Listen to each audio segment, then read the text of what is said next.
सुंदर ध्यान उभे विटेवरी सुंदर ध्यान उभे विटेवरी सुंदर ध्यान उभे विटेवरी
Hari Hari Hari hello hello hello hello hello hello hello hello hello hello तू का म्हणे माझे हेची सर्व सुख तू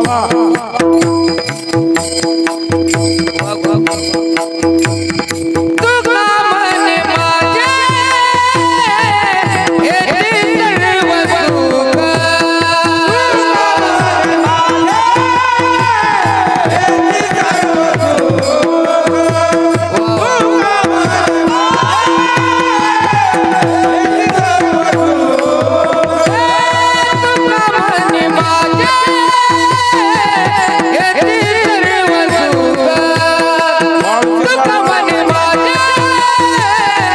हेची सर्व सुख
वोट काढूच नाही देत तुम्ही माईकचा तो हा माधव बरे बरवा तो हा विठ्ठल बरवा तो हा विठ्ठल बरवा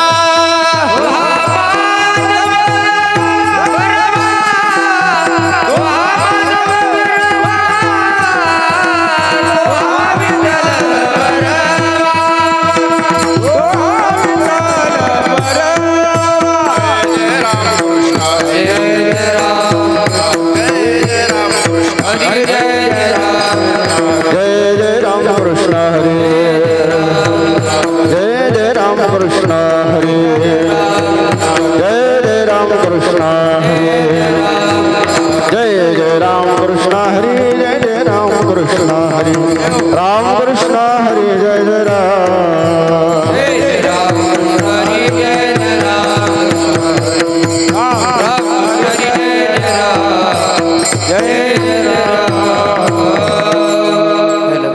हेलो साधा वया भक्ती काज नाही लाज धरीत नाही लाज धरीत नाही लाज धरीत दादा भक्ती गाता नाही लाज धरीत नाही लाज धरीत नाही लाज धरीत साधा वया भक्ती काज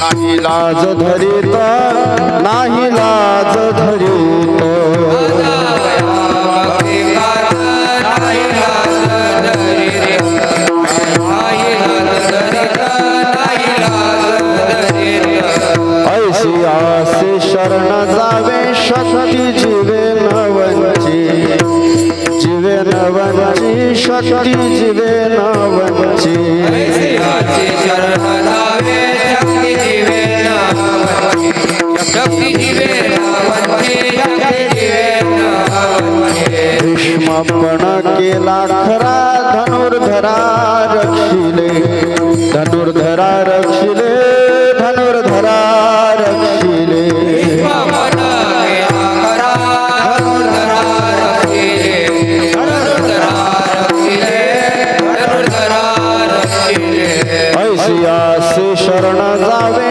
शक्ती जीवे नवंची शक्ती जीवे नवंची शक्ती जीवे नवंची ऐसियाचे शरण धावे शक्ती जीवे नावंती शक्ती जीवे नावंती शक्ती जीवे नावंती तुका म्हणे साक्ष हाती तुम्या चित्ती धरियेला तुम्या चित्ती धरियेला तुम्या चित्ती धरियेला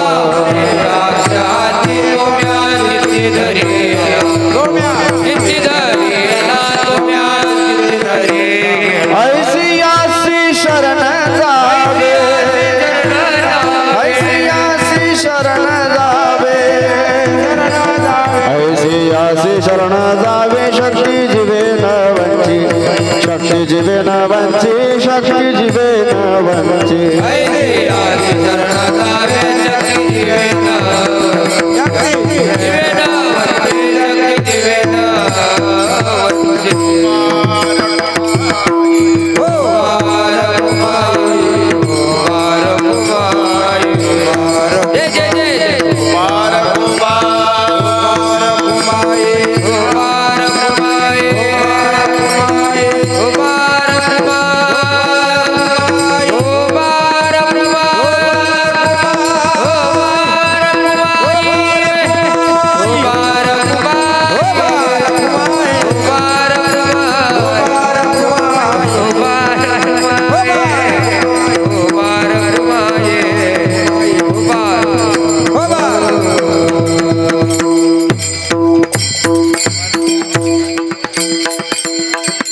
हरिभक्त बरा ईश्वर महाराज हरिभक्त बरा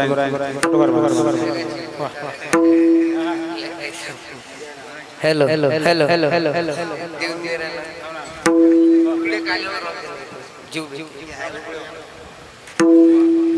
चला पटवार बाबा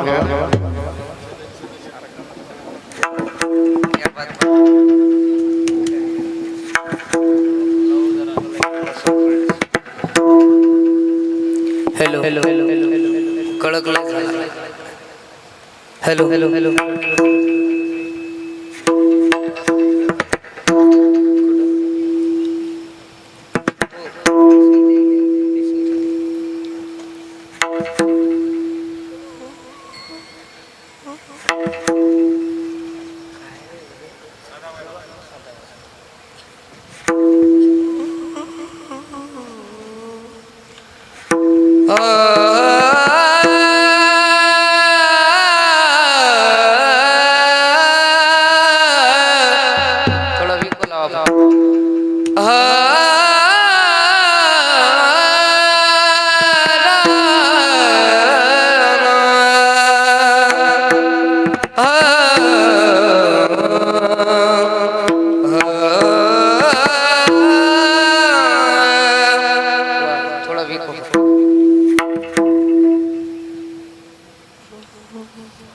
साधा वया भक्ती काज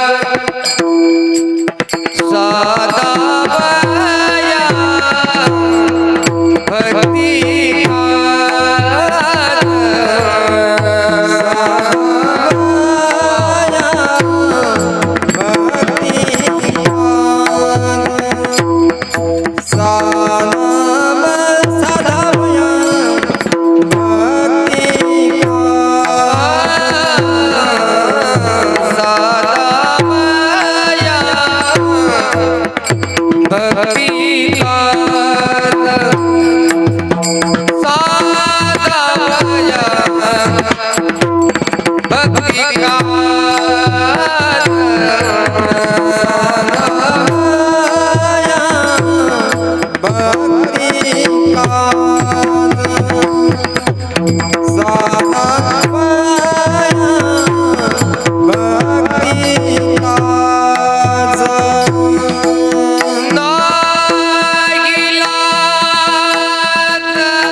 शक्तीची वेणवंती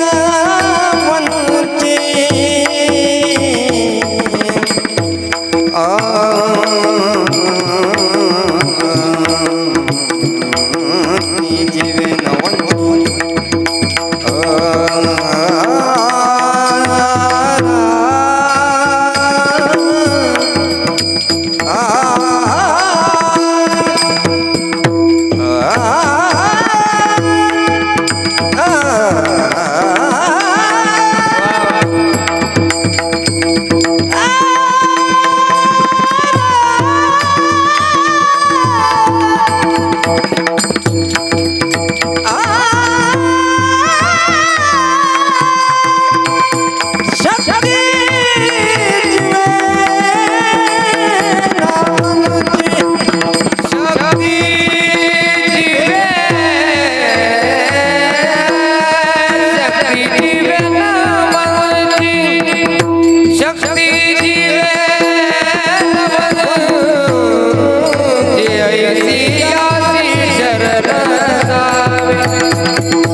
साधावया भक्ती काज, साधावया भक्ती काज, नाही लाज धरीत ऐसी आशी शरण जावे शक्ती जीवे नवंची. आवाज कळक करत थोडा याला गेंद घे. भीष्म पण केला खरा धनुर्धरा रक्षिले ऐसे जासी शरण जावे शक्ती जीवे नवंची. तुका म्हणे साक्ष हाती तो म्या चित्ते धरियेला ऐसी आसे शरण जावे शक्ती जीवे नवंची. विठ्ठल विठ्ठल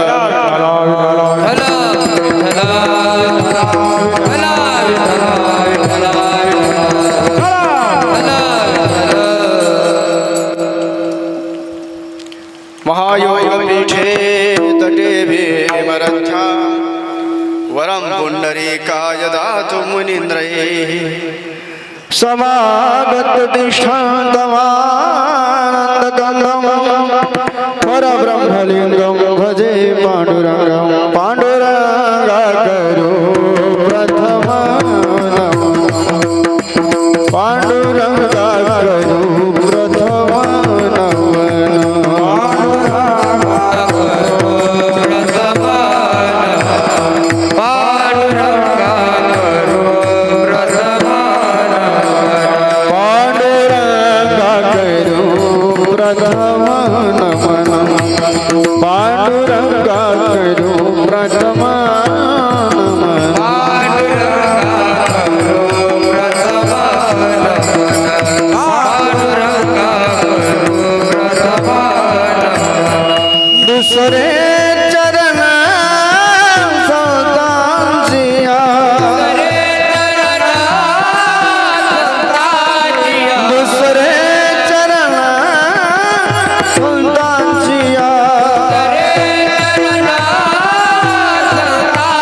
त्यांच्या कृपादाने कथेचा विस्तार कृपादाने कथेचा विस्तार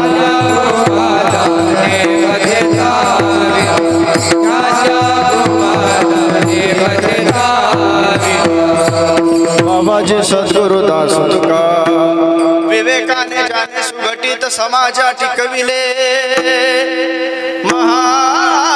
महासिद्धांताचे गूढ रसिकत्व उकलिले लसित भक्ती ज्ञाने तरतर विला श्री भागवत तरु तया ज्ञानेशाति विमलमती निबंधन करू. नमो ज्ञानेश्वर नमो ज्ञानेश्वर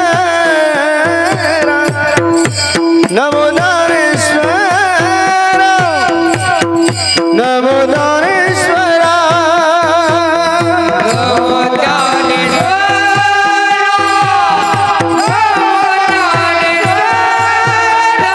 वाह वाह नमो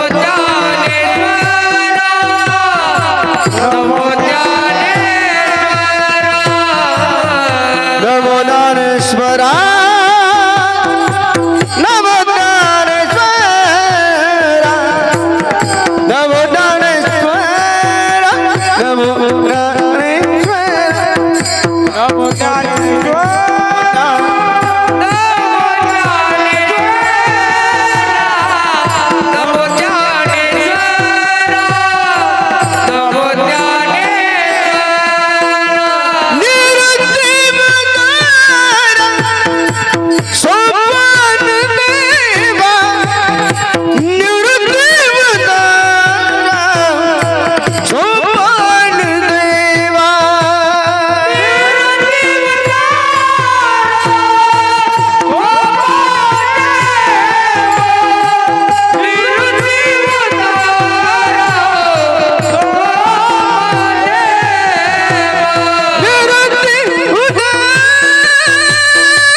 जरा रिदम द्या रिदम. हा मृदंगाचा आवाज वाढवा जरा. मदारीचा खेळ आहे, त्यांचा आवाज जेवढा आला तेवढा आम्हाला आनंद आहे.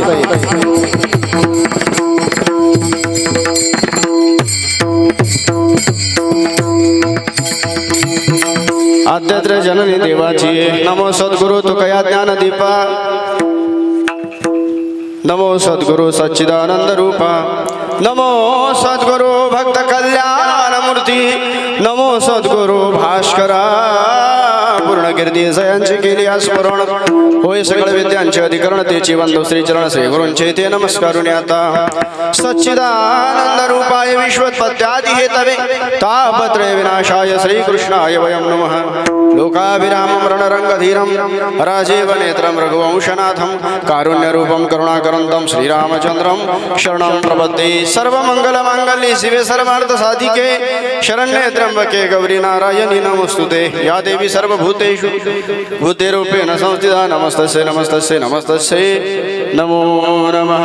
संपाद्य ज्ञानञ्च विदाय भक्त्यो विलोकितो येन समाधिराज. वैराग्ययुक्तं सुविचारवन्तं नमामि जोगं शिरसा गुरुंदम. मस्तक हे पायावरी या वार करे संतांच्या. रायगडी मांदिरी वसे माझा राया. चरणासी अर्पितो आचमयी काया. जगदीश्वरासी जोडली जाची ख्याती. प्रथम वंदितो मी तुम्हा शिव छत्रपती. छत्रपती शिवाजी महाराज की. धर्मवीर संभाजी महाराज की. सद्गुरु जोग महाराज की. जगदंबा माता की. विठ्ठल विठ्ठल.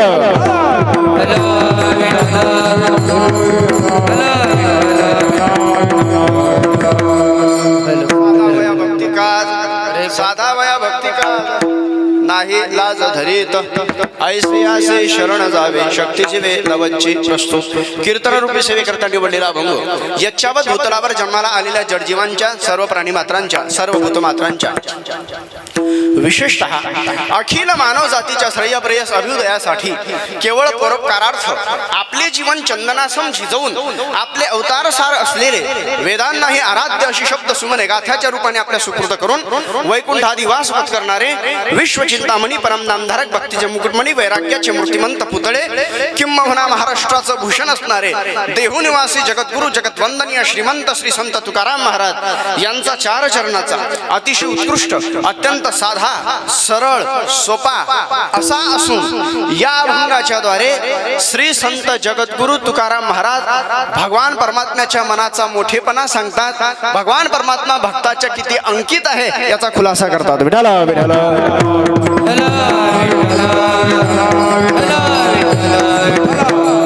अभंग चिंतनाला स्पर्श करण्या अगोदर थोडासा परिहार देणं हे वक्त्याचं आद्य कर्तव्य ठरतं. या न्यायाने गेली ठिकठिकाणी आनंदात उत्साहात आणि थाटामाटात सप्ताह पार पडला. हे वर्ष 25वे बरोबर ना. 25वा आहे ना. रौप्य महोत्सव आहे आणि अतिशय चांगल्या प्रकारचं भव्य दिव्य स्वरूप तुम्ही या सप्ताहाला या ठिकाणी दिलेलं आहे. आपल्या गावाच्या मानाने सप्ताह फार मोठा आहे. आणि याही पेक्षा सांगतो सप्ताह किती मोठा आहे याच्याही पेक्षा म्हणजे गाव किती मोठा आहे हे महत्वाचं नाही. त्या गावातला सप्ताह किती मोठा आहे हे महत्वाचं आहे. आणि त्या सप्ताहापेक्षा सुद्धा त्या गावातलं मंदिर किती मोठं आहे त्या गावातलं मंदिर कसं आहे हे अतिशय महत्वाचं आहे. गावातल्या लोकांच्या बिल्डिंगा किती मोठ्या आहे नॉट इम्पॉर्टंट. गावातल्या लोकांकडे पैसा म्हणजे बँक बॅलन्स वगैरे जमीन जुमला इस्टेट धन दौलत किती आहे इज नॉट इम्पॉर्टंट. मग गावातल्या लोकांनी मंदिर कसं बांधलेलं आहे आणि या गावातले तरुण मुलं मंडपामध्ये असतात की नाही कीर्तनात इज व्हेरी इम्पॉर्टंट. हे अतिशय महत्वाचं आहे. नाही तर गाव फार मोठा आहे कीर्तनाला 10 जण त्यातले 3 गायक 2 मृदंग वादक असतात आणि 5 श्रोते असतात. 3 म्हातारे आणि 2 म्हातारे. याला काही अर्थ नाही. लोकसंख्येला काय महत्व आहे? आपलं गाव जरी छोटं असलो तरी हा मंडप संपूर्ण तुम्ही भरून टाकलेला आहे, भरून टाकलेला आहे. बऱ्याचशा गावामध्ये मंडपामध्ये सुद्धा लोक खंडाखंडासारखे बसतात. खंडाखंडासारखे म्हणजे इकडे आशिया खंड असतो, तिकडे ऑस्ट्रेलिया असतो, कुठे श्रीलंका असतो. श्रीलंका म्हणजे तो मंडपाच्या बाहेरच असतो जवळजवळ. साधलं तर ठीक, नाही तर घरी, असा तो एक वर्ग असतो. पण आपण या ठिकाणी सर्व मंडपामध्ये आहात आणि ऍडजस्टमेंट इज बेस्ट पॉलिसी. म्हणजे जागा नसल्यामुळे काही बाहेर आहे. विठाला विठाला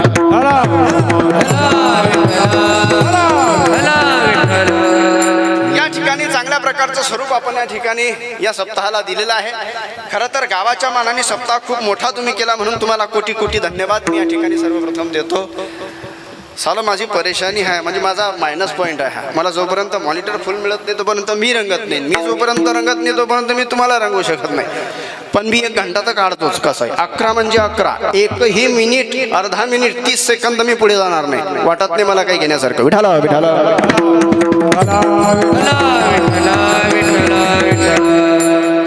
टाइम इज मनी. ज्या संस्थेत मी शिकलो, गुरुनाम सद्गुरू जोग महाराज वारकरी शिक्षण संस्था, गुरुजनांनी हेच मी नेहमी कीर्तनातून सांगत असतो. आदरणीय घुले बाबा नेहमी म्हणायचे, प्रातस्मरणीय घुले बाबा, विठ्ठल बाबा घुले. वा, माणसाने वेळ पाळली पाहिजे, माणसाने वेळ पाळली पाहिजे. वेळेत सुरू झालं, मी वेळेत सोडतो, अधिक वेळ तुमचा घेणार नाही. तुम्ही महादेव स्वरूप श्रोते या ठिकाणी उपस्थित आहात. प्रभू तुम्ही महिषाची या मूर्ती, मी दुबळा अर्चित असे भक्ती म्हणून बोल जरी गंगावती तरी स्वीकाराल की. तुम्ही सर्व श्रोते मायबाप महादेवाचा स्वरूप आहे आणि तुम्हाला महादेव स्वरूप समजून मी नमन करतो. महादेव कीर्तनात झोपत नाही, जांभळी देत नाही, कीर्तनातून उठत नाही, एवढं ध्यानात ठेवा. विठाला विठाला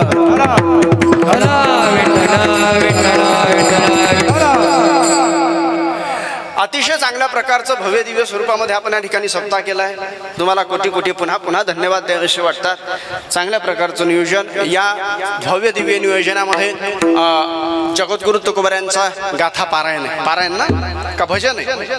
पारायण. जगद्गुरु तुकोबाऱ्यांच्या गाथ्याचं पारायण आहे महाराज. खरं सांगू तुम्हाला, जगाच्या पाठीवर किती शाहरुख खान, सलमान खान, अमिताभ बच्चन टीव्हीच्या स्क्रीनवर येऊन किती डाबर चमनप्राश आणि सोना चांदी याची जाहिरात करू द्या, आणि तुमच्या मुलांनी किती डाबर चमनप्राश आणि सोना चांदी खाऊ द्या, तुमच्या मुलांनी रोजचे किलो किलो बदाम खाऊ द्या, तुमच्या मुलांच्या बुद्धीत फरक पडेल की नाही, मी साशंका आहे.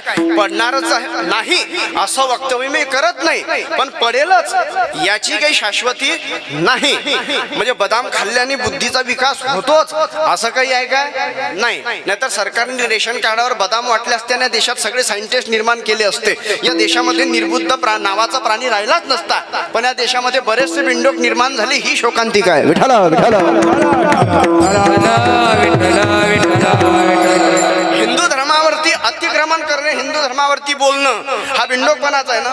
हा, म्हणून बुद्धीचा विकास होण्याकरता जीवनामध्ये काय केलं पाहिजे? खरं सांगू, किती बदाम खा, किती डाबर चमनप्राश सोना चांदी खा, तुमच्या लेकराच्या बुद्धीचा विकास होणार नाही. पण पांडुरंगाची शपथ घेऊन सांगतो नारदांच्या गादीवरून, माझ्या तुकोबाऱ्यांचा गाथा, माझ्या ज्ञानोबाऱ्यांच्या ज्ञानेश्वरीतल्या ओव्या तुमच्या मुलाला रोज वाचायला सांगा. तुमच्या मुलाच्या बुद्धीचा विकास नाही झाला तर मग येऊन वारकरी संप्रदायाला भेटा. तुकोबारांचा गाथा काय समजला? अरे ज्या गाथ्याला दगड बांधून जो गाथा बुडवला गेला, गाथ्याला दगड बांधून गाथा बुडवला गेला, तरी तो गाथा स्वतःही तरला आणि त्याचा आश्रय घेतलेल्या दगडाला सुद्धा वरती घेऊन आला. निर्जीव दगडाला जर गाथा तारू शकतो तर सजीव माणसाला गाथा तारणार नाही का? ही ताकद आहे महाराज गाथ्याची. जगाच्या पाठीवर आपला माथा ठिकाणावर असावा असं ज्या ज्या सज्जनाला वाटत असेल त्यांनी माझ्या जगद्गुरु तुकोबाऱ्यांच्या गाथ्याकडे लक्ष दिलं पाहिजे.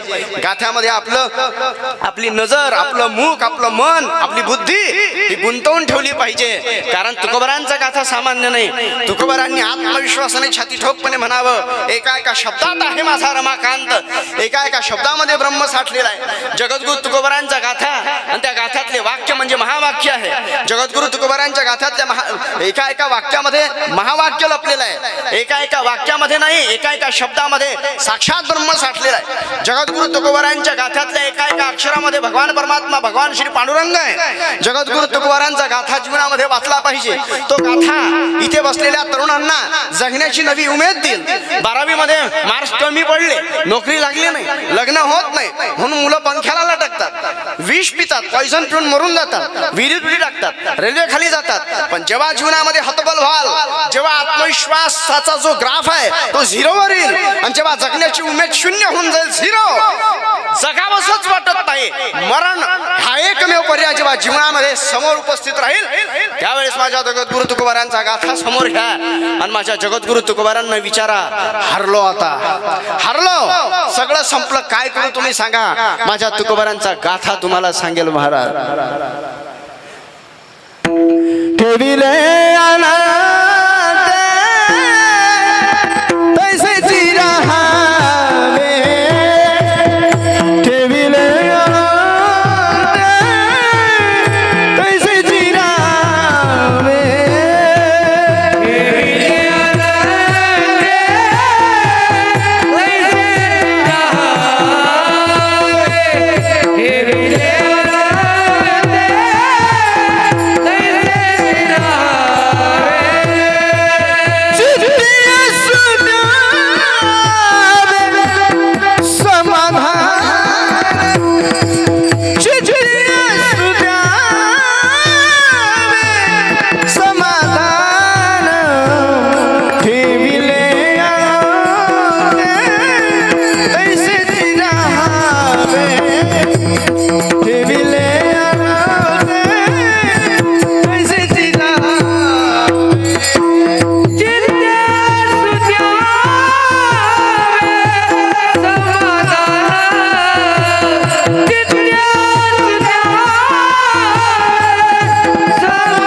माणूस तेव्हा त्याने तुकोबारांचा गाथा घ्यावा आणि त्या गाथ्याला विचारावं, काय करू हो तुकोबा. तुकोबारांचा गाथा सांगेल. ठेविले आनंदे तैसेची राहावे, चित्ती असू द्यावे समाधान. अरे बाबा, त्या भगवान परमात्म्याने ठेवलं तसं राहा ना. अरे पहा ते पांडव अखंड वनवासी, अखंड अखंड अखंड वनवास होता पांडवांना. म्हणून काय पांडवांनी विष प्राशन करून मरण स्वीकारलं नाही, धैर्याने सामोरे गेले. धैर्याने सामोरे जाण्याची ताकद आणि सामर्थ्य कोण निर्माण करून देत असेल अंतःकरणात, तर माझ्या तुकोबारांचा गाथा आणि माझ्या ज्ञानोबारांची ज्ञानेश्वरी लक्षात ठेवा. तुकोबारांचा गाथा सामर्थ्य प्राप्त करून देईल आणि माझ्या ज्ञानोबारांची ज्ञानेश्वरी त्या सामर्थ्याच्या बलावर तुम्हाला या जगावरती दया करायला शिकवेल.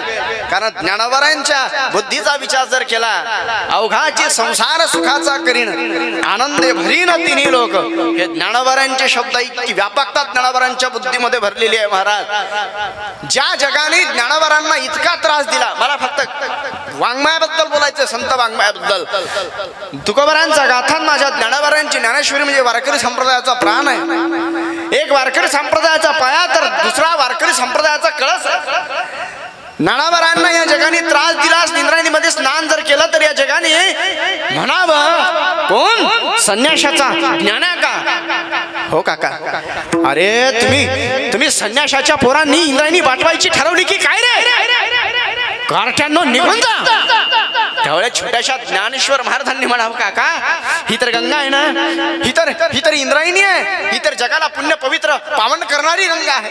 हिच्यामध्ये स्नान केल्याने पापाचा क्षय होऊन पुण्याची प्राप्ती होते, सर्व पाप जळून भस्म जातात आणि आमच्या स्पर्शाने ही कशी काय पवित्र होईल बरं, कशी काय दूषित होईल. कारट्या आमच्या तोंडी येतोस. बाजूला लहान लहान मुलं उपस्थित होते. काकांनी सांगितलं, जा लाथा घाला रे ज्ञानाला. ज्ञानेश्वर महाराजांना लहान लहान लेकरांनी लाथा बुक्क्यांनी तुडवलं, चिखलामध्ये तुडवलं. ज्ञानोबाराय घरी आले. रडत रडत रडत रडत ज्ञानोबाराय घरी येतात. छोटेसे होते हो ज्ञानोबाराय. हो निश्चित वय मला एक्झॅक्टली सांगता येणार नाही, पण कदाचित 8-9-10 वर्षाच्या आसपास कदाचित असतील. नाणाबारा आले घरी आणि नाणाबारा आल्यानंतर सरळ झोपडी शिरली. अंग माकलं होतं. पाहिलं निवृत्ती दादांनी, ज्ञाना पडलास का रे कुठे? अंग धुवून घे, आंघोळ करून घे, स्नान करून घे. छोटीशी मुक्ताई हसायला लागली. दादा पडलास का रे? पाय घसरून तोंडाला पण गालाला पण चिखल लागला. गंमत करते. पण ज्ञाना दादांच्या डोळ्यातले अश्रू मात्र थांबे ना. धावत धावत गेले आणि झोपडीमध्ये गेले. ताटी लावली, ताटी लावून बसते. ताटी लावून नाणाबारा बसतात. त्यावेळेस जेव्हा प्रसंग कळला त्यावेळेस निवृत्ती दादांनी समजावलं. ज्ञानेश्वर महाराजांनी ताटी उघडली नाही. सोपान काकांनी सांगितलं ज्ञानेश्वर महाराजांनी ताटी उघडली नाही. छोटीशी मुक्ताई ज्ञानेश्वर महाराजांची आई झाली. आणि छोटीशी मुक्ताई अगदी 6-7 वर्षाची मुक्ताई जेव्हा जाते आणि ताटीवरती हात मारते, ज्ञानदादा उघडणार रे दरवाजा. ज्ञानेश्वर महाराज ज्यांना विश्वाची माऊली म्हणावं ते ज्ञानेश्वर महाराज रडून हुंकी देऊन छोट्याशा मुक्ताईला म्हणू लागले, नाही मुक्ते आता दार नाही उघडत, आता दार नाही उघडत. उघडा दादा, उघडा ज्ञानदेवा, दरवाजा उघडा. नाही मुक्ते जा इथून. या जगाचं तोंड पाहायची इच्छा नाही. आता जगाचं तोंड पाहायची इच्छा नाही मुक्ते. दादा हो उघडा दरवाजा. नाही मुक्ते, काय बिघडवलं या जगाचं आम्ही? काय बिघडवलं? अरे या जगाने शुद्धीपत्र घेण्याच्या निमित्ताने आमच्या आई वडिलांचा प्राण मागितला, दिला ना प्राण. गावाच्या बाहेर टाकलं, वाडीत टाकलं, पीठ मिळू दिलं नाही, मीठ मिळू दिलं नाही, खापर मिळू दिलं नाही, भाकर मिळू दिली नाही. काय पाहिजे तरी काय या जगाला? आपला जीव हवा आहे तोही द्यायला आम्ही तयार आहोत की, पण या जगाचं तोंड पाहण्याची इच्छा नाही. आता छोट्याशा मुक्तेने म्हणावं, ज्ञानदादा उघडा दरवाजा. नाही मुक्ते, या जगाचं तोंड पाहण्याची इच्छाच नाही. दादा तुम्ही योगी आहात, योगी आहात तुम्ही, योगी पावन मनाचा. योगी पावन मनाचा, योगी पावन मनाचा. तुम्ही योगी आहात आणि तुम्ही जर योगी आहात तर तुम्हाला या जगाचे अपराध सहन करावे लागतील. लक्षात ठेवा, तुम्ही योगी आहात, नुसतं योगी नाही. ज्ञानराज माझी युगांची माऊली, तुम्हाला योग्यांची माऊली म्हटलेलं आहे. तुम्ही विश्व माऊली आहात. या जगाला तुमची गरज आहे. तुम्ही दरवाजा बंद करून आत बसण्यासाठी तुम्ही जन्माला अवताराला आलेला नाही. जगाचा उद्धार करायचा आहे. पण मुक्ते हे जग त्या लायकीचं आहे का? दादा ओ विश्व रागे झाले बंधी, संती सुखे व्हावे पाणी. हे जग जर आग झालं तर आपण पाणी व्हावं, कारण तुम्ही योगी आहात आणि योग्याने जनाचा अपराध सहन करायचा असतो. साहे अपराध जनाचा, साहे अपराध जनाचा, साहे अपराध जनाचा, साहे अपराध जनाचा. ईश्वरा के झाले बने, ईश्वरागे झाले वनिये, ईश्वरागे झाले वनिये, ईश्वरागे झाले वनिये.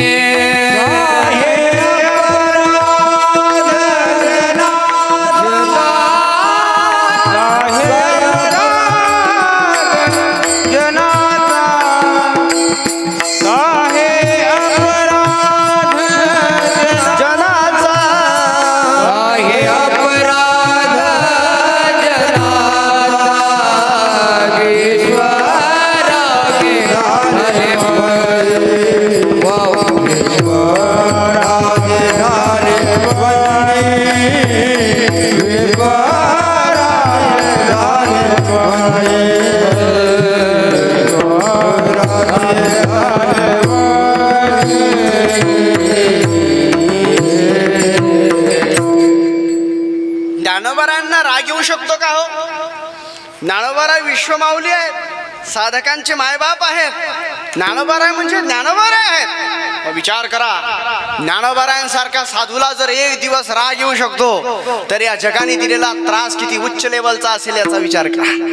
ज्ञानोबांसारख्या साधू महात्म्याला सुद्धा राग यावा म्हणजे या जगाने त्रास किती दिला असेल. पण ज्या जगाने ज्ञानोबांना त्रास दिला त्या जगासाठी माझ्या ज्ञानोबांनी हरिपाठ लिहिला, चांगदेव 65 लिहिली, अमृतानुभव लिहिला, गवळणी अभंग लिहिले. ज्ञानोबांनी किती किती ज्ञानेश्वरी लिहिली नाही. आणि तुमच्या आमच्या झोडीमध्ये या जगाच्या झोडीमध्ये टाकली. बरं एवढी मोठी ज्ञानेश्वरी लिहिल्यानंतर स्वतः करता तरी काही मागावं आहे. 9 उभ्या खर्च केल्या त्याही स्वतः करता नाही. आता विश्वात्मके देवे येणे वाग्यज्ञ तोषावे तोषोनी मज द्यावे पसाय दान आहे. जे खळांची व्यंकटी सांडो तया सत्कर्मी रती भूता परस्परे जडो मैत्र जीवांचे दुरितांचे तिमिर जाव. ज्ञानोबांनी एकही अक्षर एकही शब्द स्वतः करता मागितलं नाही हो. असं म्हणतात स्वतः करता मागितली जाते ती भिक्षा, प्रपंचाकरता माफ करा, स्वतः करता मागितली जाते ती भीक, कुटुंबाकरता मागितली जाते ती भिक्षा नाही का. समाजाकरता मागितलं जातं ते दान आणि अखिल विश्वाकरता मागितलं जातं ते माझ्या ज्ञानोबांचं पसायदान आहे. लक्षात ठेवा. विश्व माऊली ज्ञानोबांनी लिखाण केलं, तुमच्या माझ्या स्वाधीन केलं. ज्ञानेश्वरीतला एक एक शब्द अत्यंत महत्वाचा आहे. म्हणून नामा म्हणे ग्रंथ श्रेष्ठ ज्ञानदेवी एक तरी ओवी अनुभवावे.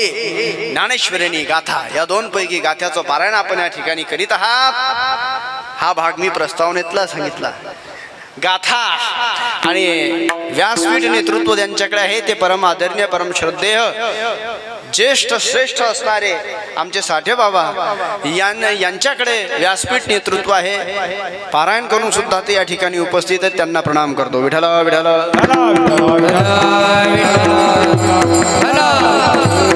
कीर्तनासाठी उपस्थित सर्व टाळकरी मंडळी अतिशय चांगल्या प्रकारची टाळकरी आहे. तरणा भाग्यवंत नटे खरे कीर्तनात. तरुण मंडळी आहे महाराज, अत्यंत महत्वाची ही तरुण मंडळी. तुमच्या गावाचं परमार्थिक भवितव्य हे आहे. हे गावातले आहेत ना सगळे की बाहेर गावचे? हे कुठले आहेत? आडसूड हे पाडसूड हे गावातले. हो पंचकृषीतलेच आहेत ना. हो पंचकृषीमध्ये एखादा हिरवा वृक्ष असला तरी तो आजूबाजूच्यांना सावली देतोच ना, का गावातल्यांनाच देतो? नाही ना. टाळ्या वाजवा जोरदार सगळ्यांकरता. नेहमी सांगत असतो ज्या बापाने फार मोठं बँक बॅलन्स कमावलं तो बाप जगाच्या पाठीवर श्रीमंत नाही. ज्या बापाकडे फार मोठी शेतीवाडी आहे तो बाप जगाच्या पाठीवर श्रीमंत नाही.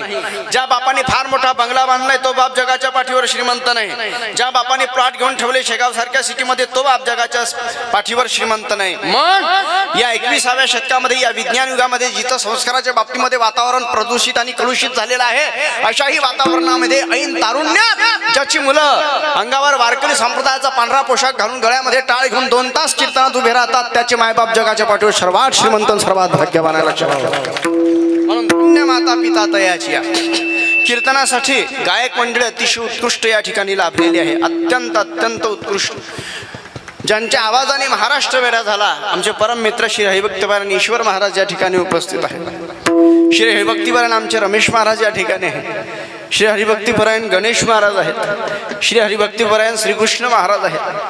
श्री हरिभक्तीपरायण महादेव बाबा या ठिकाणी आहेत है ना.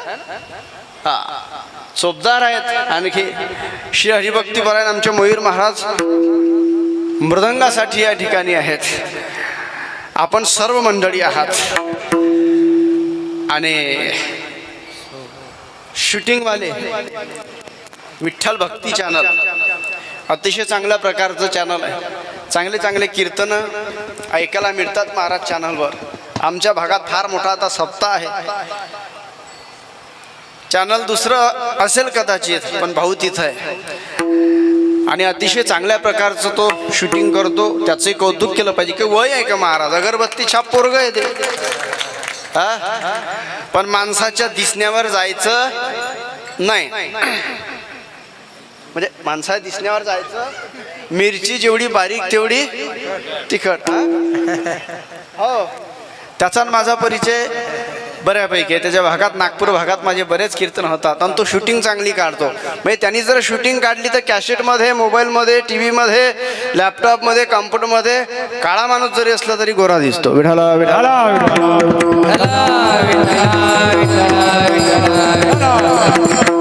माझ्याकडे काय बघू नका तुम्ही रागाना, माझा काय स्वार्थ नाही याच्यामध्ये. आणि अतिशय चांगल्या प्रकारचं आपलं नियोजन आणि प्रस्तावना विस्ताराने आपल्या समोर ठेवली. जगद्गुरु तुकोबारांचा अभंग सेवेकरता निवडले. अभंगातून भगवान परमात्मा भक्ता करता काय करू शकतो हे जगद्गुरु तुकोबारा आपल्या समोर मांडतात. विठाला विठाला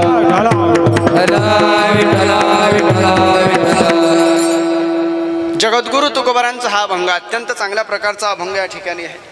अधिक वेळ माझ्याकडे नाही, मी संकल्पित वेळेत सेवा आटोपण्याचा आटोकाट प्रयत्न करतोय.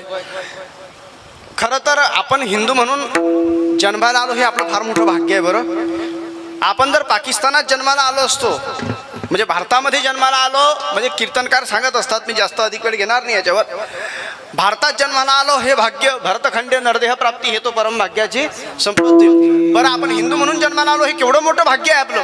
जर आपण इतर देशामध्ये, भारत सोडून इतर देशामध्ये जन्माला आलो असतो, पाकिस्तानमध्ये जन्माला आलो असतो, तर आपल्याला या भजनाचा, कीर्तनाचा आनंद घेता आला असता काय?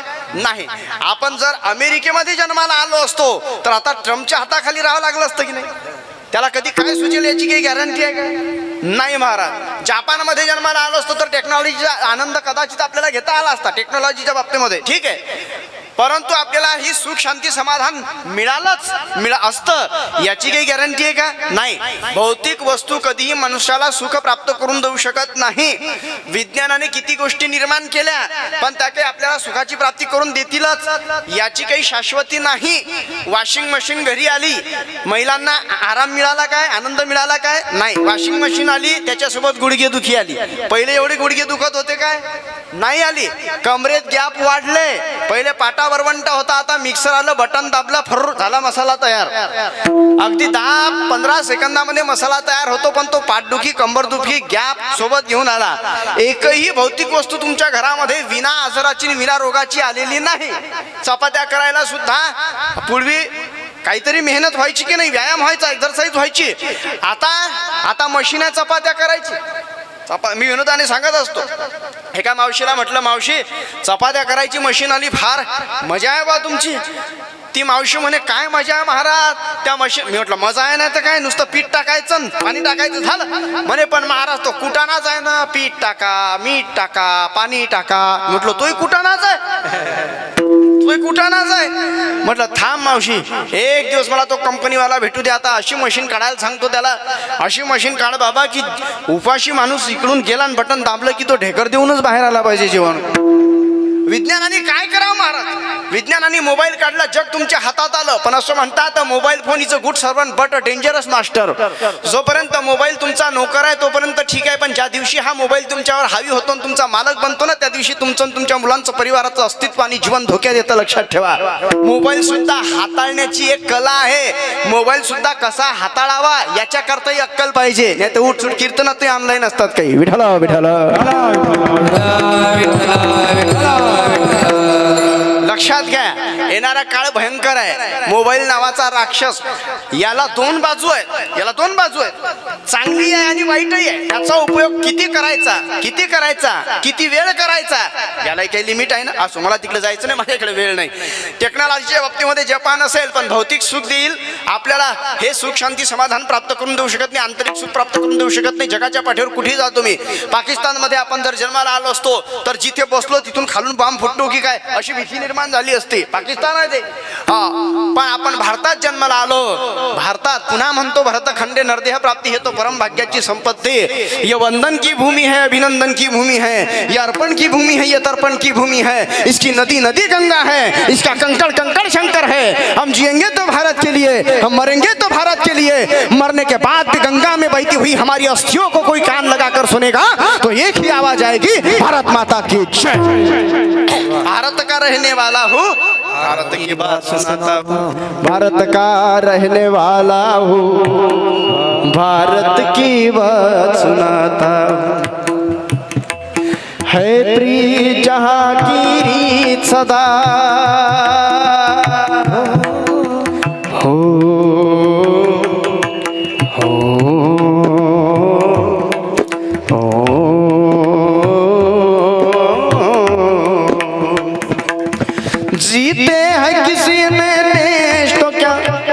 हमने तो दिल को जीता है,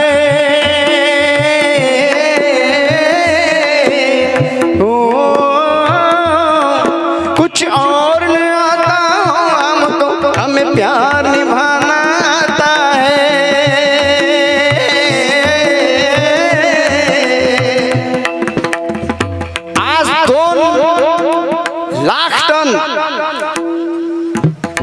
आज 2 लाख टन मेडिकल पाठवलं एका देशाला भारताने। जीते है किसी ने देश तो क्या हमने तो दिलों को जीता है, कुछ और न आता हो हमको, हमें प्यार निभाना आता है। अरे जे देश आमच्यावर बॉम्बस्फोट करतात, कोरोनाच्या काळात आम्ही भेदभाव न करता त्यांना सुद्धा कोरोनाची वॅक्सिन पाठवलीच की।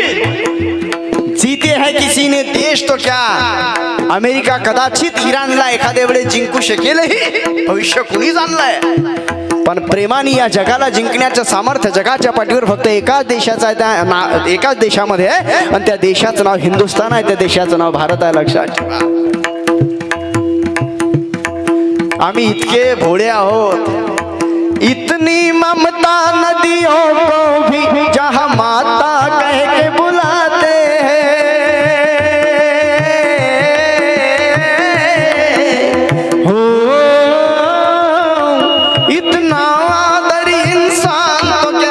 पत्थर भी पूजे जाते हैं।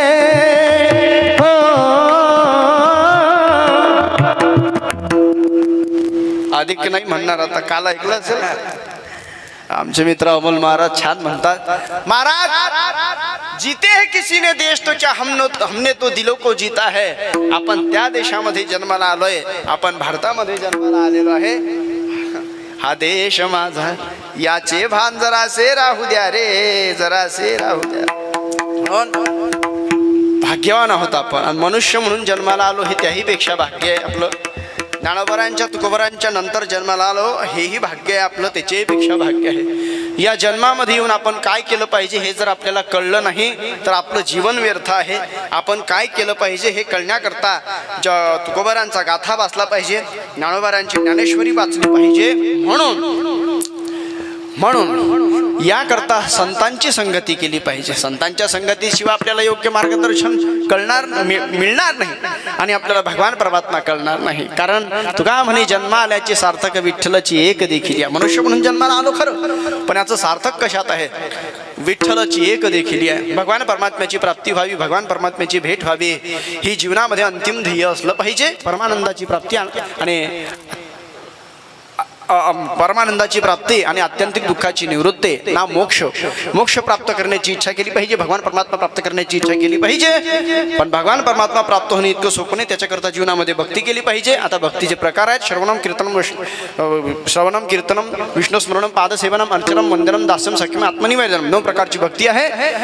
रामायणातही 9 प्रकारची भक्ती सांगितली, भागवतातही 9 प्रकारची सांगितली, फक्त क्रमवारी थोडंसं मागे पुढे, बाकी एकच आहे। प्रथम भगती साधन कर संगा, दुसरी रती मम कथा प्रसंगा। हो, गुरुपद पंकज सेवा नाही का, क्रमवारी मध्ये बदलला, बाकी 9 प्रकारची भक्ती सांगितली, पण सर्वात सोपी भक्ती माझ्या तुकोबरांनी सांगितली, हीची थोर भक्ती आवडते देवा। संकल्पाभिमा या संसाराची। तुकोबरांना विचारलं का हो, ती भक्ती भक्ती भक्ती भक्तीबद्दल तुम्ही बोलताय, पण जीवनामध्ये भक्ती केल्याने प्राप्त काय होते, काय होते? अनंत कोटी ब्रह्मांड नाही का, ब्रह्मांडाचा चालक मालक भगवान परमात्मा भक्ताच्या अधीन होतो, अंकित होतो, लक्षात ठेवा असं। आणि मग तो अधीन झाल्यावर, अंकित झाल्यावर, प्रसन्न झाल्यावर, खुश झाल्यावर भगवान परमात्मा भक्ता करता काय करतो, तो भगवान परमात्म्याला फक्त आणि फक्त काय पाहिजे, भक्ती पाहिजे, त्याला प्रेम पाहिजे। काल अभंग झाला ना, थोर प्रेमाचा भुकेला, थोर प्रेमाचा भुकेला, थोर प्रेमाचा भुकेला, थोर प्रेमाचा भुकेला। हाची दुष्काळ दयाळा, हाची दुष्काळ दयाळा, थोर प्रेमाचा भुकेला, थोर प्रेमाचा भुकेला। हे हाची दुष्काळ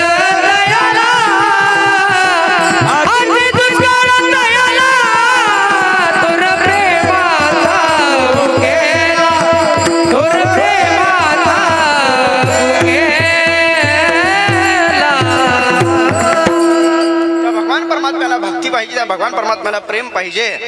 आणि तुम्ही जर भक्ती दिली, तुम्ही जर प्रेम दिलं, तर त्या भक्तीसाठी, त्या प्रेमासाठी तो भगवान परमात्मा काहीही करायला तयार होतो. असं काही करायला. हा, एवढा मोठा भगवान परमात्मा जेने हे विश्व निर्मिले, महर्षी देवाती संस्थापिले, 21 स्वर्गाचे धरिले, सत्ता मात्रे आपुलिया. म्या बोलविल्या वेदू बोले. भगवान परमात्मा स्वतः सांगतात, म्या हलविल्या प्राणो हाले, म्या चालविल्या सुरू जो जगात ते चालित आहे, नाही का. पर्वती बैसका न संडावी, समुद्री रेखा नुलांडावी, पृथ्व्या भूते वाहावी ही आज्ञा माझी.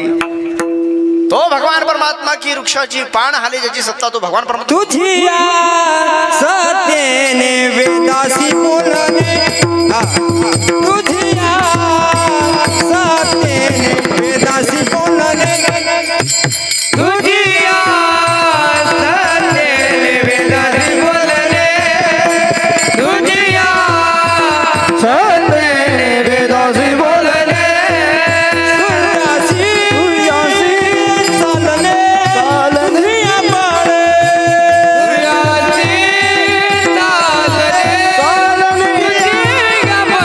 ऐसा तू समर्थ ब्रह्मांडाचा धनी, ऐसा तू समर्थ ब्रह्मांडाचा धनी.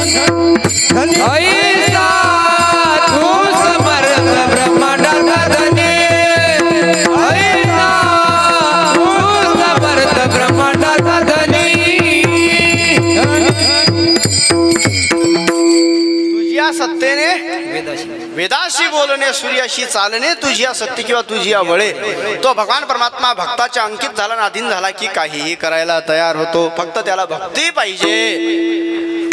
आणि भक्ती प्राप्त करण्याकरता तो कुठल्या प्रकारची लाज बाळगत नाही, काहीही करायला तयार होतो. अभंगाचं पहिलं चरण.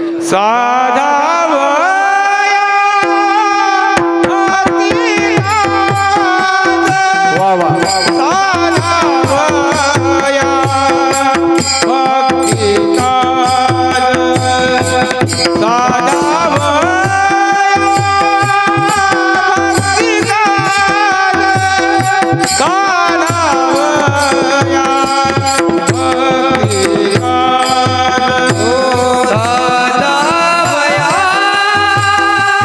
भक्ती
काज नाही लाज धरीत. अभंगाच्या पहिल्या चरणामध्ये जगद्गुरु तुकोबराय असं म्हणतात की भक्ती काज साधण्या करता, भक्ती प्राप्त करण्याकरता तो भगवान परमात्मा कुठे प्रकारची लाज धरीत नाही. साधावया भक्ती काज. हॅलो, साधावया भक्ती काज नाही. जवळ येऊच नका बनते. साधावया भक्ती काज नाही लाज धरीत. लाज बाळगत नाही भगवान परमात्मा, लक्षात ठेवा. साधावया भक्ती काज. आता भगवान परमात्म्याने कुणाकुणाची काय काय कामं केली यादी मोठी आहे, उंच नीच काही नेणे भगवंत वाचून घ्या, यादी मोठी आहे. इतिहासामध्ये रामायण भागवत वाचा, इतिहासामध्ये डोकावून पाहिलं तर हजारो उदाहरणं भगवान परमात्म्याच्या त्या उदारपणाची आहे. भगवान परमात्मा काय करू शकतो. विष का प्याला राजजीने भेजा, पिबत पिबत मीरा हासी रे, पिबत पिबत मीरा हासी रे, पग घुंगरू बांध मीरा नाची, पग घुंगरू रे, पग घुंगरू रे, पग घुंगरू बांध मीरा नाची रे. मीराबाईसाठी घेतो विष प्याला. भगवान परमात्म्याने मीराबाईसाठी विषाचा प्याला घेतला. भगवान परमात्म्याने सावता बाबांना खुरपू लागलं. काय काय भगवान परमात्म्याने केलं. अरे चोखोबाची बहीण झाला शारंगधर, वहिनी उघडादार हाका मारी. चोखोबारांच्या पत्नीचं बाळंतपण केलं भगवान परमात्म्याने. साधावया भक्ती काज नाही लाज धरीत. एक उदाहरण सांगतो पुढे चलतो. महाभारताच्या युद्धाच्या वेळेस, त्या कौरव पांडवांच्या युद्धाच्या वेळेस कौरवांच्या बाजूचं 11 अश्विनी सैन्य, पांडवांच्या बाजूला 7 अश्विनी सैन्य, एकूण 18 अश्विनी सैन्य रणांगणावरती होतं. धर्मयुद्ध होतं. युद्ध झालं, 2-4 दिवस झाले आणि त्यावेळेस कौरवांच्या पार्टीतले मोठमोठे मरायला लागले, परंतु पांडवांच्या केसालाही धक्का लागला नाही. पांडवांच्या पार्टीमध्ये भगवान परमात्मा होते, पण भगवान परमात्म्याने हातामध्ये शस्त्र धारण करणार नाही अशी प्रतिज्ञा केली होती. कारण युद्धाच्या वेळेस तुम्हा सर्वांना कल्पना आहे, तुम्ही बहुश्रुत मंडळी आहात, 25 वर्ष तुम्ही श्रवण केलेली मंडळी आहात, तर म्हणजे तपेलं समजून घ्या. तुम्हाला माहिती आहे की भगवान परमात्म्याकडे जेव्हा मदत मागण्याकरता अर्जुन आणि दुर्योधन गेले होते, त्यावेळेस दोघांनी भगवान परमात्म्याला मदत मागितली. भगवान परमात्म्याने सांगितलं, एकीकडे सशस्त्र माझी सेना आणि एकीकडे मी एकटा वन मॅन शो, हातात शस्त्र धारण करणार नाही. एका बाजूला सशस्त्र सैन्य, एका बाजूला मी, हातात शस्त्र धारण करणार नाही. फक्त युक्तीच्या 4 गोष्टी सांगेल. पहिला चान्स दुर्योधनाला दिला. दुर्योधनाने विचार केला, सशस्त्र सेना घ्यायला परवडतो. हा काय 4 गोष्टी सांगेल, रिकाम टेकडा. तिथं येऊन रथावर बसेल, ड्रायव्हिंग करीन आणि ड्रायव्हिंग करता करता बोलील. काही लोकांना ड्रायव्हिंग करताना बोलण्याची सवय असते.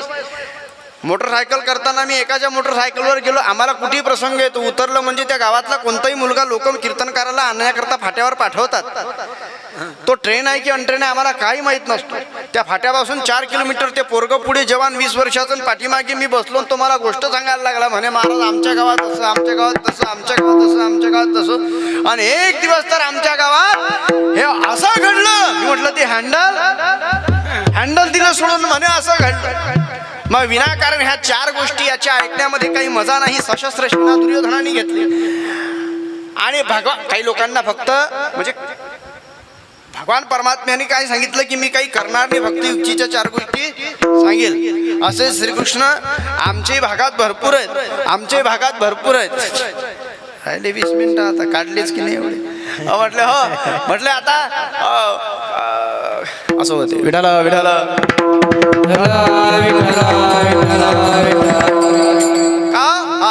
स्टेज तिरपत झालं. हे अमकेच कीर्तनकार भरले, अमक्या कीर्तनकाराला एवढंच मानधन दिलं. हे सगळे समजायचं हे युक्तीच्या 4 गोष्टी सांगणारे भक्त. ते युक्तीच्या 4 गोष्टी सांगायलाच काल्याच्या दिवशी भेटतात पंगत आटोपल्यावर, बाकी दिसत नाही. भगवान श्रीकृष्णाने सांगितलं युक्तीच्या 4 गोष्टी सांगेल, बाकी मी काही करणार नाही. म्हणून भगवान परमात्म्याने हातात शस्त्र धारण केलं नाही. पांडवांच्या बाजूला भगवान परमात्मा होते, पांडवांच्या केसाला धक्का लागला नाही. कौरवांच्या बाजूचे सगळे मरायला लागले. एक दिवस दुर्योधनाने रात्री मीटिंग घेतली आणि दुर्योधन सभेमध्ये बोलायला लागला, मला असं वाटते की पाणी कुठेतरी मुरते. काही लोक खातात आपलं पण गातात पांडवांचं. हे शब्द दुर्योधनाचे मर्मी लागले भीष्माचार्यांच्या. भीष्माचार्य स्वाभिमानी होते.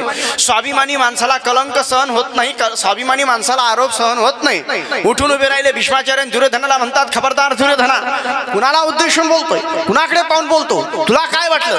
खातो आम्ही तुझं आणि आमचं मन पांडवांच्या बाजूला आहे. लक्षात ठेव, आमच्यावर आरोप करतोस, आमच्यावर आळ घेतोस, प्रतिज्ञा करतो. हा भीष्माचार्य आज प्रतिज्ञा करतो, उद्याच्या युद्धामध्ये रणांगणावर 2 पैकी 1 घटना घडेल, 3 पैकी 1 घटना घडेल. एक तर अर्जुन खलास होईल, 2 गोष्टी घडतील. एक तर अर्जुन खलास होईल, नाहीतर भगवान परमात्म्याला त्याची प्रतिज्ञा मोडायला भाग पडेल. भगवान परमात्म्याची प्रतिज्ञा आहे ना, हातात शस्त्र धारण करणार नाही. अर्जुनाला वाचवण्याकरता मी भगवान परमात्म्याला हातात शस्त्र धारण करायला भाग पाडेल, अन्यथा माझ्या हातून अर्जुन मरेल. आता कुणाची प्रतिज्ञा आहे? ठीक आहे, नाही, ती भीष्माचार्यांची प्रतिज्ञा आहे. आजन्म ब्रह्मचारी राहण्याची भीषण प्रतिज्ञा केली म्हणून नाव भीष्माचार्य पडलं, नाहीतर त्यांचं नाव देवव्रत आहे. मग अशा प्रकारची प्रतिज्ञा केली. आता ही बातमी भगवान परमात्म्याला जाऊन पोहोचली. आता न सांगता तुम्हा कळवते अंतर विश्वभर परिहार चिन्ह लगे. भगवान परमात्म्याच्या कानावर जसं गेलं, भगवान परमात्म्याने विचार केला, माझ्या अर्जुनाचं जीवन धोक्यात आहे, माझ्या अर्जुनाचा जीव गेल्याशिवाय राहणार नाही मी जर काही केलं नाही तर. मग भगवान परमात्म्याने लगेच रात्रीच खिशातला मोबाईल काढला आणि लावला द्रौपदीला. सांगायला काय जाते आपल्या बापात आहे, शब्द आहे आपल्याकडे तर घ्या ना, फायदा आहे. हो, लगेच द्रौपदीला फोन लावला, द्रौपदी कुठे आहे? इकडे आलोच मी. आणि भगवान परमात्मा जाऊन द्रौपदीच्या तंबूमध्ये रात्री 12:30 द्रौपदीच्या तंबूमध्ये भगवान परमात्मा गेले. भगवान परमात्म्याला पाहिलं. द्रौपदीने विचारलं, दादा एवढ्या रात्री कसं काय? ज्या अर्थी एवढ्या रात्री आला त्या अर्थी काहीतरी अर्जंट काम असलं पाहिजे. भगवान परमात्म्याने सांगितलं, द्रौपदी, उद्या सकाळी स्नान झाल्यावर तुला कुंकू लावता यावं असं वाटते का? म्हणजे तुझ्या कपाळावरचं कुंकू सुरक्षित राहावं असं तुला वाटतं का? द्रौपदीने सांगितलं, देवा, अरे रात्री आला तर आला, त्रास द्यायला, जरा चांगलं बोल, शुभ बोल. माझ्या कपाळाचं कुंकू कशाला पुसायला चाललात? म्हटले, मी पुसणार नाही, पण ते पुसण्याची दाट संभावना आहे. असं? हा, तुझ्या कपाळावरचं कुंकू सुरक्षित राहावं असं तुला वाटतं का? हा, झालं काय हे रस्त्यात सांगतो, चल लवकर आपल्याला जायचंय. कुठे? म्हटलं भीष्माचार्यांच्या दर्शनाला. आता एवढ्या रात्री? म्हटले, कुंकू ठेवायचं की सुरक्षित? हो, चल, घाल शांडल. पण द्रौपदी होती ती. द्रौपदीने बाहेर पाहिलं, म्हटले, देवा, पाऊस चालू आहे ना. भगवान परमात्म्याने सांगितलं, ही छत्री घे. ती सांगितलं, छत्री? पण माझ्या सँडल ऑनलाईन लगेच अमेझॉनवरून बोलावल्या, त्या खराब होतील ना. मग भगवान परमात्म्याने सांगितलं, माय, तू माझ्या खांद्यावर बस, छत्री घे, पण चाल, कारण माझ्या अर्जुनाचं जीवन धोक्यात आहे, मला माझा अर्जुन वाचणं अत्यंत गरजेचं आहे. खांद्यावर भगवान परमात्म्याने घेतलं. कुणाला? आणि शांडाला सहित निघाले भगवान परमात्मा पावसात. आले भीष्माचार्यांच्या तंबूमध्ये. भीष्माचार्यांच्या तंबूत आले, बाहेर द्रौपदीला उतरवलं. द्रौपदी आली, शांडाला काढल्या. पूर्वी मर्यादा होती. पूर्वी भीष्माचार्यांच्या तंबूत सुद्धा द्रौपदीने शांडला नेल्या नाही. आता एका ठिकाणी आम्हाला चपला घालून वाढायची तयारी होती. चपला घालून, मी म्हटलं, ह्या चपला म्हणे अॅक्युप्रेशर. मी म्हटलं, वारी करणं मग बिगर चप्पलची रक्ताभिसरण चांगलं होते. चला, काही हरकत नाही. आणि मग काय महाराज, बाहेर सांडला काढल्या, चप्पल काढली आणि द्रौपदी आली. ब्रह्ममुहूर्तावर पोहोचले. सकाळी ब्रह्ममुहूर्तावर भीष्माचार्यांची पूजा आटोपली होती, म्हणजे पूजा करून उठलेच. आणि काय करायचं कृती हे भगवान परमात्म्याने द्रौपदीला व्यवस्थित सांगितलं होतं. आणि भीष्माचार्यांना एक सवय होती, कुणी पाया पडलं, पुरुष पाया पडला की आशीर्वाद द्यायचा, आयुष्यमान भव. आणि स्त्री पाया पडली की अखंड सौभाग्यवती भव, हा त्यांचा स्वभाव होता. द्रौपदी आली आणि धाडकन पायावरती पडली, डोकं टेकवलं. जसं कळालं की कुणीतरी स्त्री आहे, अखंड सौभाग्यवती भव. लगेच वरती पाहिले द्रौपदीने. आता भगवान परमात्म्याने सगळा धडा शिकवलेला होता. भगवान परमात्म्याने शिकवलेला असल्यामुळे द्रौपदीने वर पाहिलं, अखंड सौभाग्यवती भव. म्हटले, आचार्य, हा आशीर्वाद या जन्मातले की पुढच्या? अगं म्हणे, या जन्मातला, पुढच्या कशाला? बरं, मग कालचं खरं की आजचं खरं? भीष्माचार्य म्हटलं, कालचं खरं की आजचं खरं? हा, तुम्ही काल माझ्या नवऱ्याला मारण्याची प्रतिज्ञा केली काल, आणि आज अखंड सौभाग्यवती भव असा आशीर्वाद देता. मग कालचं माझ्या नवऱ्याला मारण्याचं खरं, आज अखंड सौभाग्यवती भव हा जो आशीर्वाद दिला, हा खरा कालचं खरं की आजचं? भीष्माचार्यांच्या डोक्यातली ट्यूब पेटली. भीष्माचार्यांनी डोकं खाजवून म्हटले, बाई, तू एवढ्या रात्री 3:30ला आली कुणाबरोबर पहिलं हे सांग. द्रौपदी म्हणे, नाही, मी अशीच आली, स्कूटीवर आली. म्हटलं, ते नको सांगू, खरा सांग कुणाबरोबर आली. म्हटले माझ्या नोकराबरोबर. म्हटले तुझा नोकर कुठे आहे? म्हणे माझा नोकर बाहेर उभा आहे आणि तुझे पाय सुद्धा भिजलेले नाहीत. बाहेर तर पाऊस आहे रिमझिम, तुझे चिखलाने पाय भरले नाही. म्हणे मी सँडला घालून आली. म्हणे मग सँडला कुठे? म्हणे त्या काढल्या. म्हणे त्याही चिखलाने भरलेले दिसत नाही. गडबड काय? म्हणे मी माझ्या नोकराच्या खांद्यावर बसून आली. भीष्माचार्यांना कळून चुकलं. पंडू घराण्यातली कुलवधू पायाचं नख उघडं पडू देत नाही. ती परपुरुषाच्या खांद्यावर बसून येईल काय? नाही. ही परपुरुषाच्या खांद्यावर बसून येणं कदापि शक्य नाही. आणि ही ज्याच्या खांद्यावर बसून आली असेल तो अखंड अनंत कोटी ब्रह्मांड नाही का ब्रह्मांडाचा चालक मालक भगवान परमात्मा असल्याशिवाय राहणार नाही. द्रौपदीला सांगितलं तुझा नोकर दाखव पहिले मला. नाही नाही राहू द्या राहू द्या राहू द्या राहू द्या. दाखव नोकर. आणि मग गेले बाहेर. तर हा बाबा द्रौपदीच्या त्या चपलांचं राखण करत होता आणि हातातच होत्या याच्या त्या सँडला महाराज नेमक्याच ठेवल्या होत्या खाली. उभा होता, कुडकुडत होता. आणि जसे भीष्माचार्य गेले पाहिलं भगवान परमात्म्याला हात जोडले आणि नंतर द्रौपदीकडे पाहिलं. भीष्माचार्यांच्या डोळ्यात अश्रू आले आणि भीष्माचार्य द्रौपदीला डबडबल्या डोळ्यांनी म्हणतात, द्रौपदी तू प्रश्न विचारला होता ना, कालचं खरं की आजचं खरं? हा भीष्माचार्य तुला सांगतो आजचं खरं. तुझ्या नवऱ्याला मला मारण्याची जी कालची प्रतिज्ञा होती ती खोटी, पण आज तुला जो आशीर्वाद दिला अखंड सौभाग्यवती भव तो आजचं खरं. का आचार्य? कारण द्रौपदी एक सांगतो तुला, अगं एक सांगतो तुला, तुझ्या नवऱ्याचं रक्षण करणारा जर हा बाबा असेल तर माझ्यासारखा एक नाही, माझ्यासारखे हजार भीष्माचार्य येऊन तुझ्या नवऱ्याला शाप देऊ दे, तुझ्या नवऱ्याच्या केसाला सुद्धा धक्का लागणार नाही. कारण भगवान परमात्मा रक्षण करताय. अरे देव राखे तया मारील कोण, न मोडे काटा हिंडता वन, जितने तारे गगन में उतने शत्रु होय, कृपा करे एक रघुवीर तो बाल न बाका होय. लक्षात ठेवा, रक्षण करता भगवान परमात्मा आहे.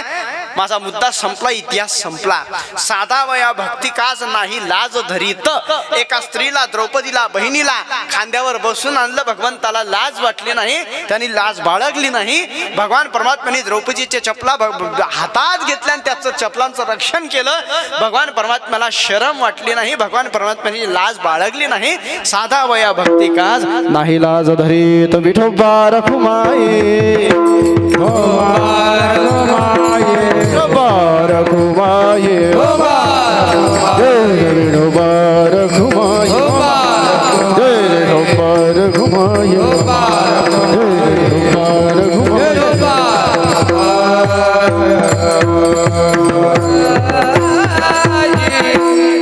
साधा वया भक्ती काज नाही लाज धरीत. ऐसे आसे शरण जावे शक्तीची वेनवंची. अशा भगवान परमात्म्याला आपण शरण केलं पाहिजे, जो पूर्ण शक्तीनिशी आणि पूर्ण जीवानिशी तुम्हाला वंचित ठेवणार नाही, तुमचं रक्षणच करील. ऐसी असे शरण जावे. बरं आम्ही त्या भगवान परमात्म्याला शरण गेलो तर तो हा उतरील पार भव दुस्तर नदीचा. म्हणून शरण जावे सर्व भावे देवासी. आणि भगवान परमात्म्याला शरण जावं. जगाच्या पाठीवर शरण करण्याकरता योग्य कोण असेल तर भगवान परमात्मा. म्हणून त्याच्या बाबतीमध्ये म्हटलं जातं, तो माऊली हुनी माया,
माऊलीपेक्षा मायाळू आहे, कृपाळू आहे, दयाळू आहे. ऐसे असे शरण जावे म्हणून त्याला शरण गेलं पाहिजे. बरं, भगवान परमात्म्याने असं कुणासाठी काय काय केलेलं आहे म्हटलं. भीष्म पण केला खरा, धनुर्धरा रक्षिले. त्या भगवान परमात्म्याने रणांगणामध्ये भीष्म पण केला खरा, भीष्माची प्रतिज्ञा पूर्ण केली. धनुर्धरा रक्षिले. भीष्माचार्यांची प्रतिज्ञा होती ना की मी उद्याच्या दिवशी एकतर अर्जुनाला खलास करील, नाहीतर भगवान परमात्म्याला हातात शस्त्र धारण करायला भाग पाडील. तर भगवान परमात्म्याची प्रतिज्ञा होती मी हातात शस्त्र धारण करणार नाही. पण जेव्हा भीष्माचार्यांनी रणांगणामध्ये बाण धरला, धनुष्याला लावला आणि सोडला बाण अर्जुनाच्या दिशेने, तेव्हा भगवान परमात्म्याने विचार केला आता जर मी माझी प्रतिज्ञा मोडली नाही, हातात शस्त्र धारण केलं नाही, तर धनुष्याला लावलेला बाण जो भीष्माचार्यांनी लावला तो बाण माझ्या अर्जुनाच्या नरडीचा घोट घेतल्याशिवाय राहणार नाही. अनंत कोटी ब्रह्मांड नाही, या ब्रह्मांडाचा चालक मालक भगवान परमात्मा स्वतःची प्रतिज्ञा मोडतो, हातात शस्त्र धारण करतो, रथाचं चाक हातात घेतो आणि रथाचं चाक हातात घेऊन भीष्माचार्यांच्या अंगावर धावतो. स्वतःची प्रतिज्ञा मोडली, भीष्म पण केला खरा, पण भीष्माचार्यांची प्रतिज्ञा पूर्ण केली हातात शस्त्र धारण करण्याची. भीष्माचार्यांची प्रतिज्ञा भगवान परमात्म्यांनी पूर्ण केली आणि धनुर्धरा रक्षिले म्हणजे अर्जुनाचं रक्षणही भगवान परमात्म्यांनी केलं. एका बनात दोन पक्षी मारले, हाच तर पुरावा आहे. तुका म्हणे साक्ष हाती तो म्या चित्ती धरिला. हेच प्रमाणपत्र तुकोबारांनी दिलं आणि असा भगवान परमात्मा आम्ही चित्तामध्ये धारण केला. विठाला विठाला.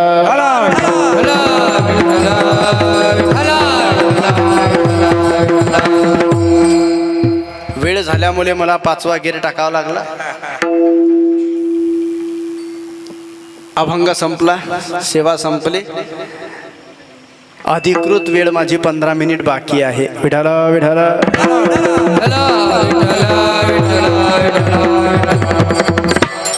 आपल्या या अखंड हरिनाम सप्ताहामध्ये प्रामुख्याने भगवान तुकोबारांच्या गाथ्याचं पारायंतर आहेच.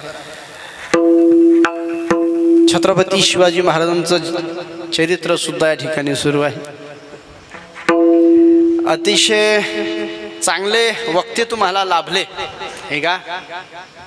महाराज शिवाजी महाराज आमचे मित्र आहेत आणि गोड कथा सांगतात आणि चांगली सांगतात. अभ्यासही आहे त्यांचा आणि स्वभावही गोड आहे. असं चांगलं व्यक्तिमत्व तुम्हाला या ठिकाणी तुमच्या गावाला लाभलं हे तुमच्या गावचं परमभाग्य आहे. अतिशय चांगल्या प्रकारचं नियोजन आपण या ठिकाणी केलं. हा भक्तिशक्तीचा संगम असल्यामुळे तुकोबारांचा गाथा भक्ती आणि छत्रपतींचं चरित्र ही शक्ती, भक्तिशक्तीचा संगम या ठिकाणी तुम्ही घडवून आणलात. आणि सर्व तरुण मंडळी, महिला मंडळी, सर्व गावकरी मंडळी कथा ऐकण्याकरता असतात असं मी ऐकलंय. अतिशय आनंदाची गोष्ट आहे. छत्रपती शिवाजी महाराजांच्या चरित्राची गरज आहे का आहे. जोपर्यंत शिवशाही येणार नाही तोपर्यंत खरं तर ही जनता सुखी होणार नाही. या देशामध्ये 2 वर्षाच्या मुलीवर बलात्कार होतो हे या भारत देशाचं सर्वात मोठं दुर्भाग्य लक्षात ठेवा. या देशामध्ये मी न्यूज वाचली 6 महिन्याच्या मुलीवर सुद्धा अत्याचार घडला. हो, माणसाने निर्लज्जपणाचा कळस गाठला. ज्या देशामध्ये कन्येला देवी मानल्या जाते, जगदंबा मानल्या जाते, जिथे स्त्रीला देवीचा दर्जा आहे, त्या देशामध्ये चिमुकल्या मुलींवरती अत्याचार होतात, बलात्कार होतात. ही केवढी मोठी शोकांतिका. या देशामध्ये 90 वर्षाच्या म्हाताऱ्या स्त्रियांवर सुद्धा अत्याचार होतात. ही केवढं मोठं दुर्भाग्य. रांजाच्या पाटलांनी पदराला हात घातला तर माझ्या छत्रपतींनी त्याचे हात छाटले. आज निर्भया हत्याकांड झालं तरी फाशी नाही, अजून त्याला फाशी नाही. याच्याकरता शिवशाहीची गरज आहे. छत्रपती शिवाजी महाराजांचं जीवनचरित्र आणि छत्रपती शिवाजी महाराजांचे विचार प्रत्येक तरुणाच्या मनामध्ये आणि डोक्यामध्ये बुद्धीमध्ये शिरणं हे अत्यंत गरजेचं आहे. मॅनेजमेंट कसं असलं पाहिजे, छत्रपतींकडून शिकलं पाहिजे. नेता कसा असला पाहिजे, छत्रपतींकडूनच शिकलं पाहिजे. लक्षात ठेवा. नियोजन कसं केलं पाहिजे, छत्रपतींकडूनच शिकलं पाहिजे. लढाई कशी केली पाहिजे, छत्रपती शिवाजी महाराजांकडून शिकलं पाहिजे. एखादं संकट जर समोर आलेलं असेल तर स्वतःतलं अंतःकरणातलं धैर्य कसं टिकवून ठेवलं पाहिजे हे फक्त छत्रपती शिवाजी महाराजांकडून शिकावं. महाराजांनी प्रसंग सांगला असेल किंवा सांगतील. अफजल खानाचा प्रसंग काय, महाराज गेलेन, ते वाघनकं घेऊन गेलेन, मिठी दिलीन, खुपसलेन, आतडे बाहेर काढलेन, संपला विषय. हे सांगणं सोपं आहे, पण त्याला मारण्याकरता महाराजांनी महिने अभ्यास केला. अभ्यास केला महिने अफजल खान नेमका आहे किती फुटाचा, त्याची लांबी किती, रुंदी किती, कपडे किती इंचाचे घालतो, किती लांब घालतो, खातो काय, मसाल्याचे पदार्थ जास्त खातो का, तिखट खातो का, पाणी जास्त पितो की नाही, याच्यावरून पूर्ण आकलन केलं. त्याच्या स्वभावाचं महाराजांनी आकलन केलं. याच्यावरून माणूस काय खातो त्याच्यावर त्याच्या स्वभावाचं आकलन करता येते की नाही, तो अभ्यास आहे. छत्रपती शिवाजी महाराजांना सगळे गुण अवगत असल्यामुळे छत्रपती शिवाजी महाराजांनी महिने अफजल खानाचा अभ्यास केला. असे नाही केले आपण किती इंचावर उभे राहिलो तर आपले किती पावलं पडतील वगैरे वगैरे सगळा अभ्यास केला आणि केला. म्हणजे याला नियोजन म्हणतात. नियोजन म्हणजे काय, मॅनेजमेंट म्हणजे काय, एखादी कृती करायच्या अगोदर केलेला विचार विनिमय म्हणजे मॅनेजमेंट, म्हणजे नियोजन आहे, लक्षात ठेवा. आणि ते नियोजन छत्रपती शिवाजी महाराजांकडे होतं, लक्षात ठेवा. म्हणून छत्रपती शिवाजी महाराज जीवनामध्ये महाराजांनी कधी धैर्य खचू दिलं नाही, महाराज कधी अनसक्सेस झाले नाही, लक्षात ठेवा. आणि अशा छत्रपती शिवविचार ज्याच्या अंतःकरणामध्ये त्याच्या घरी छत्रपती संभाजीराजे जन्माला येतात, लक्षात ठेवा. इथं बसलेल्या तमाम हिंदू बांधवांना 10 मिनिट माझ्या हातात राहिले.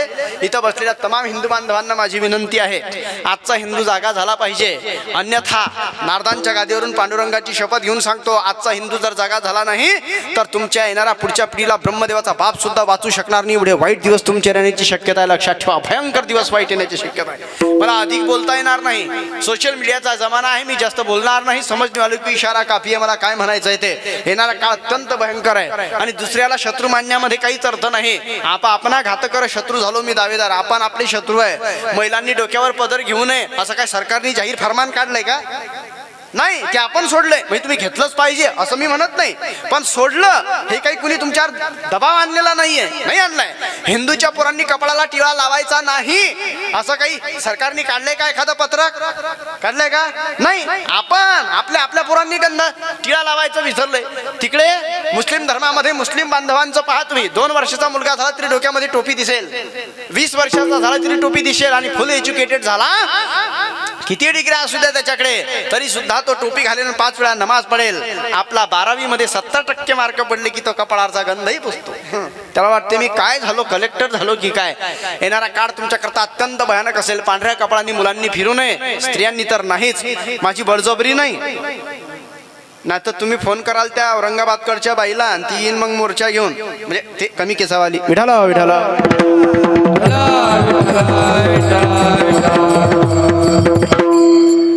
महाराज भयंकर आहे. माझी तुम्हाला फक्त विनंती आहे, येणारा काळ अतिशय भयंकर आहे, सावध व्हा. या ठिकाणी माझ्या माता भगिनी बसलेल्या आहे. जवळजवळ 60-70% मंडप तुम्ही आपण टाकलेला आहे. तुम्हाला प्रणाम करतो मावल्या. आज या धर्म मंडपाला तुमची नितांत गरज आहे, कारण जगातलं सगळ्यात मोठं संस्कार केंद्र तुम्ही आहात. जगातलं सगळ्यात मोठं संस्कार केंद्र तुम्ही आहात. येणारा काळ अत्यंत भयंकर आहे. छत्रपती शिवाजी महाराज जन्माला यावे असं वाटते, पण याच्याकरता तुम्हाला जिजाऊ व्हावं लागेल. मी स्त्रियांना प्रणाम याच्याकरता करतो की वयाच्या 23व्या वर्षी हसत हसत फासावर जाणाऱ्या भगतसिंगांना जन्म देणाऱ्या तुम्हीच आहात. या देशासाठी, या मातीसाठी 2 वेळा काळ्या पाण्याची शिक्षा भोगणाऱ्या सावरकरांना जन्म देणाऱ्या तुम्हीच आहात. वयाच्या 32व्या वर्षी भारताचा आणि हिंदू धर्माचा भगवा ध्वज, तिरंगा ध्वज हा जगाच्या कानाकोपऱ्यात पसरून भारतीय संस्कृतीची ओळख जगाला करून देणाऱ्या स्वामी विवेकानंदांना जन्म देणाऱ्या तुम्हीच आहात, लक्षात ठेवा. वयाच्या 16व्या वर्षी स्वतःचा अंगठा कापून स्वतःच्या रक्ताने राजेश्वराच्या चरणाचा अभिषेक करून हिंदवी स्वराज्य स्थापन करण्याची शपथ घेणाऱ्या छत्रपती शिवाजी राजांना जन्म देणारा जिजाऊ तुम्हीच आहात. म्हणून मी पहिला प्रणाम तुम्हाला करतो आहे, लक्षात ठेवा. वयाच्या 32व्या वर्षी धर्माकरता प्राणाची आहुती देणाऱ्या संभाजी राजांना जन्म देणाऱ्या तुम्ही आहात. म्हणून तुमची गरज या धर्म मंडपाला आहे. वयाच्या 32व्या वर्षी जेव्हा साखळीने बांधलेला आहे औरंगजेबाने संभाजीराजांना, आणि औरंगजेबाच्या समोर ज्या वेळेस संभाजीराजांना नेलं त्यावेळेस 15 फुटावरून तो